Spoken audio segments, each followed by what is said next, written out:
Hey, thanks for joining us for KARE 11 News at noon on this Friday. You know, early voting is now underway here in Minnesota for the presidential election. We have more on how you can cast your vote in just a minute. But first, John, you're here with the forecast. It's pretty nice outside right now. Yeah, I mean, yesterday we had the heat, the humidity. Yeah. Today, it's perfect. Right. This is it. This is perfect. I feel like I have to talk in a different tone of voice when it's this nice outside. It's just so nice. 76, dew points at 51. So we have conditions at 51 degrees for the dew point. So much cooler. Here's the 24-hour temperature change. We're 6 degrees off yesterday at this time. It's not necessarily as much the temperature. Now, it does feel great. We've been able to warm up pretty good in this atmosphere. 76, 71 in Brainerd, some 60s off to the north. How about Grand Rapids area where they had a tornado yesterday? They're at 69 degrees now, like it never happened. This is the story. It's the dew point. Yesterday, midday, even this is midnight. This is only 12 hours ago. We were at 62. Midday yesterday, we were near 70. So we've already dropped 11 degrees since midnight. So the moisture has theoretically been sucked out of the atmosphere here. And yes, we did pick up some rain showers yesterday. Most of those were down to our south and east of us. But I think, you know, we're not going to have to worry about rain today. The people who saw rain yesterday, I mean, it actually ended up being good. Today, no rain in sight. How about 9 p.m. at 70? It's going to be a deck night to be outside. We'll track when there's ever going to be rain and a cool down in your forecast. Cece? Perfect way to end the week. Hey, thanks, John. Now to Decision 2024. The polls are open in the presidential general election. Minnesota is one of 3 states where early voting is underway. Michelle Beck stopped by an early voting center and has more on your options this afternoon. This is the first day you can vote early. Of course, you can come in person to locations like this one, the Minneapolis Elections and Voter Services Building.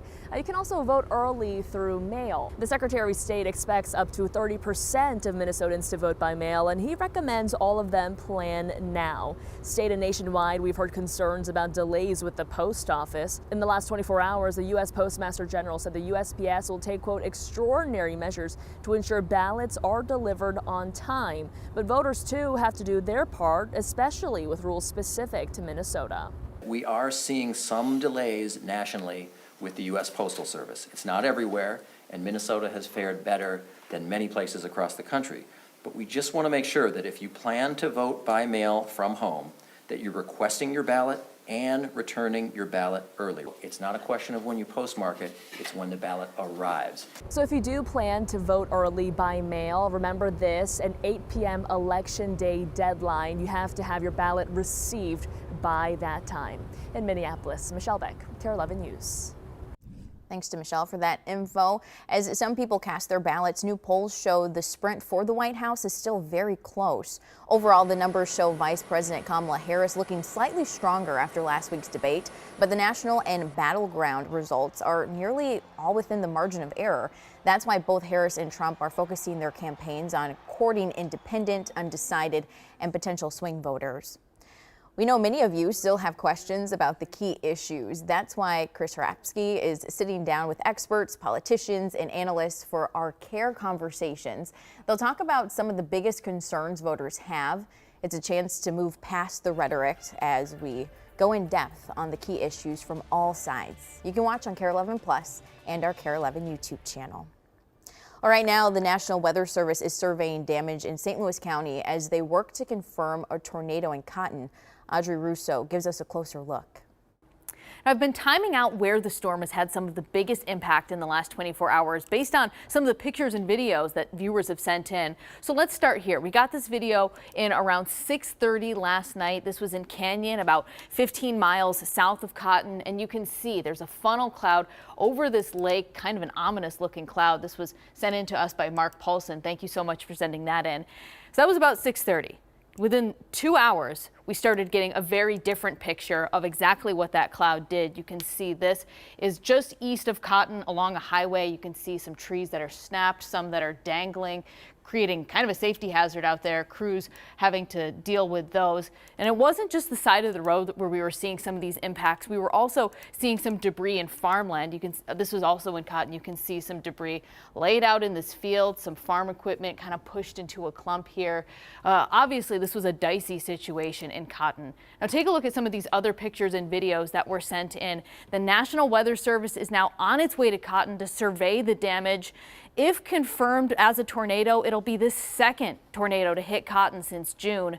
3 months ago to the day, officials were shutting down roads to clear debris, all while battling some severe flash flooding. And St. Louis County was actually granted FEMA aid shortly after that tornado in June. And as recently as last month, homeowners and business owners were being encouraged to apply for some of that aid. Now, when it comes to this storm from last night, it doesn't seem to have quite the same impact as the one in June, where you can see really the bulk of that flash flooding. And the good news is that there were no reported injuries. But again, really, Cotton can't catch a break. Back to you. Another scary moment for folks up there. Thanks to Audrey for that. Charges could come down as soon as today for the man suspected of killing 2 men and injuring 2 more in 3 shootings near Minneapolis homeless encampments. The shootings all happened within 15 hours of each other on Wednesday in the East Phillips and Midtown Phillips neighborhoods. Now Mayor Jacob Fry and Police Chief Brian O'Hara are facing mounting pressure to find a better way to handle these encampments. And in the last 2 hours, the first meeting for the Minneapolis Encampment Think Tank got underway, assembled by Councilmember Andrea Jenkins. The goal is to create recommendations over the next 3 weeks. This comes less than 24 hours after City Council passed 3 measures to prevent and respond to homelessness. First, the council unanimously decided to extend the notification period required for evictions from 14 days to 30. They're also allocating $1.5 million to help fix the Agate shelter in downtown. And the city is now required to report the cost and effectiveness anytime it shuts down a homeless encampment. We're tracking a developing situation unfolding in Stillwater. Right now, the prison is on lockdown. Our Jessica Hart is here to explain why. 9 Stillwater Correctional Facility staffers were hospitalized after they were exposed to suspected synthetic drugs. Minnesota Department of Corrections Commissioner Paul Schnell says they believe it was a synthetic form of cannabis known as K2. He says this substance gets liquefied, soaked into paper, and can get into prisons through letters. Schnell says they have machines to scan mail, but it's not foolproof. He says the prison will be on lockdown through Friday. Turning now to some of your national headlines, a Kentucky County sheriff is facing murder charges after police say he killed a district judge inside the courthouse. Yeah, police say District Judge Kevin Mullins was shot multiple times following an argument in the judge's chambers. Sheriff Sean Steins turned himself in at the scene. He's charged with first-degree murder. Investigators are now trying to figure out what the argument was about and how it turned deadly. Now at noon, the Federal Trade Commission is calling for federal privacy legislation. This comes after the agency released a new report saying several social media and streaming companies like Amazon, YouTube, and Facebook pose serious risks to your privacy. The FTC says those companies rely on user information to sell ads and often fail to protect personal information, exposing users to thefts like identity theft. Well, tomorrow is World Marrow Donor Day, and the National Marrow Donor Program, previously known as Be the Match, is celebrating in a pretty big way. NMDP is holding a live fundraising event in Minneapolis, New York, and LA at the same time. In Minneapolis, the event will be at their headquarters in the North Loop. They'll have a DJ, several artists, and you can even meet Timberwolves center Naz Reid. It all starts at 10 tomorrow morning. It's free to go to, but you need to register online. If you're planning to be in downtown Minneapolis this weekend, you'll definitely be seeing some crowds. The Lynx are at home kicking off the playoffs, and then the Vikings are at the bank looking for their 3rd win in a row. KARE 11's Julia Daniels joins us now with how the team is feeling. The Vikings-Texans injury report yesterday was lengthy, to say the least. Some big ones that we're looking at. Jordan Addison is day-to-day with that ankle. Dallas Turner said he's out this week, but is planning on being back for Green Bay. And Justin Jefferson said he is planning on being a go on Sunday.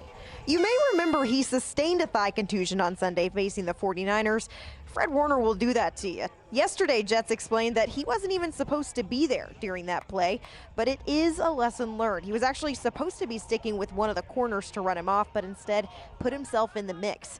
Moving forward, he said this. I just got to, make sure that I'm aware of my rules and, the specific plays that I have specific rules on. I just got to know it for next time and, be a lot more smarter. We did see Jets taking some direct snaps when he got on the practice field yesterday. When I asked him about it, he was very secretive, but he said it was nothing and nothing too serious. So in years past, we have seen that he has an arm, but in the near future, who knows what we'll see. In Eagan, Julia Daniels, KARE 11 Sports. Hopefully we can get a W this weekend. And as we mentioned before, the WNBA playoffs get underway Sunday at Target Center. Take a look. The bracket is set. The number 2 Lynx taking on the number 7 Phoenix Mercury in the first round. Tip-off for that game is at 4, and tickets, they're still available starting at $30 and going up to $94. Game 2 will be Wednesday at 8:30, and if it comes down to a game 3, the series moves to Phoenix on Friday. So a lot to look forward to. I think they've got it.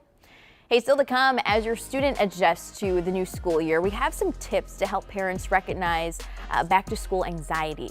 Later in the show, we're also taking you back in time to the 16th century.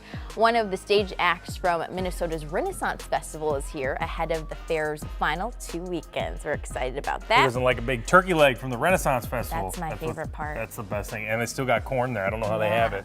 So we got to talk about beautiful weather. When is fall ever going to show up? Yeah. And I haven't had rain at my house all month, so some of us are dry. Can we get some rain?